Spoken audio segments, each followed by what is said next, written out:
മുസ്ലിം വിഭാഗങ്ങൾക്ക് കേരളത്തിലെ സർക്കാർ സർവീസിൽ മതിയായ പ്രാതിനിധ്യമില്ലെന്ന് തെളിയിക്കുന്ന ഔദ്യോഗിക കണക്ക് പുറത്തു വന്നിരിക്കുന്നു. നിയമസഭാ ചോദ്യത്തിന് മറുപടിയായി സംസ്ഥാന സർക്കാർ തന്നെ പുറത്തുവിട്ട രേഖകളിലാണ് ഈ ഞെട്ടിക്കുന്ന വിവരം. കേരളത്തിൽ ആദ്യമായാണ് സർക്കാർ ജീവനക്കാരുടെ സാമുദായിക പ്രാതിനിധ്യത്തെക്കുറിച്ചുള്ള കണക്ക് ഔദ്യോഗികമായി പ്രസിദ്ധീകരിക്കപ്പെടുന്നത്. സംവരണമുണ്ടായിട്ടും മുസ്ലിങ്ങൾക്ക് ജനസംഖ്യാനുപാതികമായ പ്രാതിനിധ്യം ലഭിച്ചിട്ടില്ല. Kerala state commission for backward ക്ലാസസിന്റെ റിപ്പോർട്ടിലാണ് മുസ്ലിം, ലത്തീൻ ക്രിസ്ത്യൻ, പട്ടികജാതി, പട്ടികവർഗം അടക്കമുള്ളവരുടെ പിന്നാക്കാവസ്ഥ വ്യക്തമാക്കുന്നത്. 2024 ജൂൺ 19 വരെയുള്ള കണക്കുകളാണ് പുറത്തു വന്നിരിക്കുന്നത്. സംസ്ഥാനത്ത് 5,45,423 സ്ഥിരം സർക്കാർ ജീവനക്കാരാണ് ഉള്ളത്. ഇവരുടെ മതം, ജാതി തിരിച്ചുള്ള ജീവനക്കാരുടെ എണ്ണം പുറത്തുവിട്ടതോടെയാണ് സർക്കാർ ജോലിയിൽ നിലനിൽക്കുന്ന അസന്തുലിതാവസ്ഥ പുറത്തു വരുന്നത്. സംവരണേതര വിഭാഗത്തിൽ മുന്നാക്ക ഹിന്ദു വിഭാഗങ്ങളിൽ നിന്നാണ് സർക്കാർ മേഖലയിൽ ഏറ്റവും കൂടുതൽ പേർ ജോലി ചെയ്യുന്നത്. നായർ, മേനോൻ, കുറുപ്പ് അടക്കമുള്ള മുന്നാക്ക ഹിന്ദു വിഭാഗത്തിൽ നിന്ന് 1,80,12 പേരും ബ്രാഹ്മണ വിഭാഗത്തിൽ നിന്ന് 7,112 പേരുമാണ് ഉള്ളത്. അതായത് ആകെ സർക്കാർ ജീവനക്കാരുടെ എണ്ണത്തിൽ 21.01%. ശാസ്ത്ര സാഹിത്യ പരിഷത്തിന്റെ പഠനങ്ങൾ പ്രകാരം ജനസംഖ്യയിൽ 12.5% നായർ സമുദായം.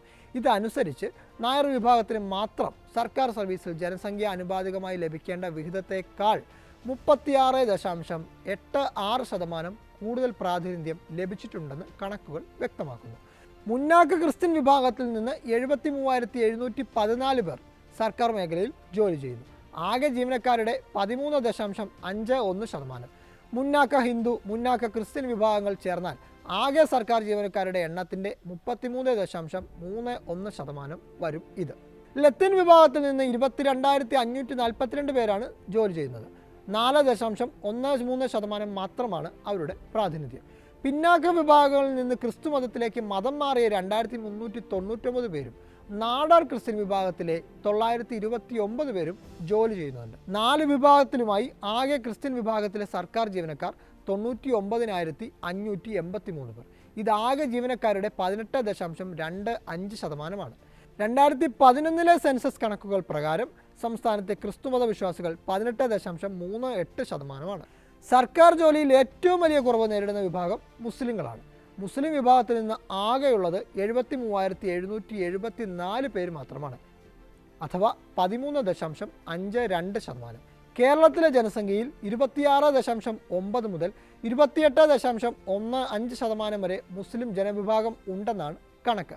ഈ കണക്കുകളുടെ അടിസ്ഥാനത്തിൽ ജനസംഖ്യാനുപാതിക പ്രാതിനിധ്യ പ്രകാരം മുസ്ലിം സമുദായത്തിന് ലഭിക്കേണ്ട തസ്തികകളിൽ നിലവിൽ ശരാശരി 102% കുറവാണ് ഉള്ളതെന്നാണ് കണക്കുകൾ പറയുന്നത്. 102% തസ്തിക കൂടി അധികം ലഭിച്ചാൽ മാത്രമേ മുസ്ലിം സമുദായത്തിന് ജനസംഖ്യാ അനുപാതിക പ്രാതിനിധ്യം ലഭിക്കുകയുള്ളൂ. പട്ടികജാതി വിഭാഗത്തിൽ നിന്നുള്ള 51,783 പേരാണ് സർക്കാർ സർവീസിലുള്ളത്. 10% താഴെയാണ് സർക്കാർ മേഖലയിൽ അവരുടെ സാന്നിധ്യം. സർക്കാർ സർവീസിലെ പട്ടികവർഗ വിഭാഗത്തിൻ്റെ സാന്നിധ്യവും ഏറെ പിന്നിലാണ്. 10,513 പേർ. പ്രാതിനിധ്യം 1.92% ചുരുങ്ങി. ജനസംഖ്യയിൽ പട്ടികജാതി വിഭാഗം 9.10%, പട്ടികവർഗ വിഭാഗം 1.45% വരും. കേരളത്തിൽ സർക്കാർ സർവീസിൽ ജനസംഖ്യാനുപാതികമായി പ്രാതിനിധ്യം ലഭിക്കാത്തത് മുസ്ലിം വിഭാഗത്തിന് മാത്രമാണെന്നാണ് ഈ കണക്കുകളിൽ നിന്ന് വ്യക്തമാകുന്നത്. ഏറെക്കുറെ ജനസംഖ്യയ്ക്ക് അനുസൃതമായി സർക്കാർ സർവീസ് പ്രാതിനിധ്യം ലഭിച്ചിട്ടുള്ള ഏക വിഭാഗം ഈഴവരാണ്. ഈഴവ വിഭാഗത്തിൽ നിന്ന് 1,15,075 പേരാണ് സർക്കാർ മേഖലയിൽ ജോലി ചെയ്യുന്നത്. ആകെ ജീവനക്കാരുടെ 21.09%. പരിഷത്ത് കണക്കുകൾ പ്രകാരം 22.2% ഈഴവ ജനസംഖ്യ. കുറവ് 1.11% മാത്രം. സർക്കാർ ജീവനക്കാരുടെ എണ്ണത്തിൽ ഏറ്റവും കൂടുതലുള്ളതും ഈഴവരാണ്, 1.15 ലക്ഷം. ഈഴവരും മുന്നാക്ക ഹിന്ദു വിഭാഗങ്ങളും കൂടി ചേർന്നാൽ ജീവനക്കാരുടെ എണ്ണം 2,30,000 വരും. ആകെ ജീവനക്കാരിൽ 42% നായർ, ഈഴവ, ബ്രാഹ്മണ സമുദായത്തിൽ നിന്ന് മാത്രമാണ്. കേരളത്തിലെ വിവിധ സമുദായങ്ങൾക്കിടയിൽ സർക്കാർ ജോലിയിൽ നിലനിൽക്കുന്ന കടുത്ത അസമത്വം വെളിപ്പെടുത്തുന്നതാണ് ഈ റിപ്പോർട്ട്. സർക്കാർ, അർദ്ധ സർക്കാർ, എയ്ഡഡ്, സ്വയംഭരണം, പൊതുമേഖലാ സ്ഥാപനങ്ങൾ എന്നിവയിലെ പിന്നാക്ക വിഭാഗങ്ങളുടെ പ്രാതിനിധ്യ കണക്കുകൾ തയ്യാറാക്കിയത് പിന്നാക്ക വിഭാഗ കമ്മീഷന് കീഴിൽ പ്രവർത്തിക്കുന്ന ഈ സി-ഡെസ്ക് ആണ്. 2024 ജൂൺ 19 വരെയുള്ള കണക്കുകൾ പ്രകാരമാണ് റിപ്പോർട്ട് തയ്യാറാക്കിയിരിക്കുന്നത്. ഈ സി-ഡെസ്ക് റിപ്പോർട്ട് നിലവിൽ പൊതുജനങ്ങൾക്ക് ലഭ്യമായിട്ടില്ല.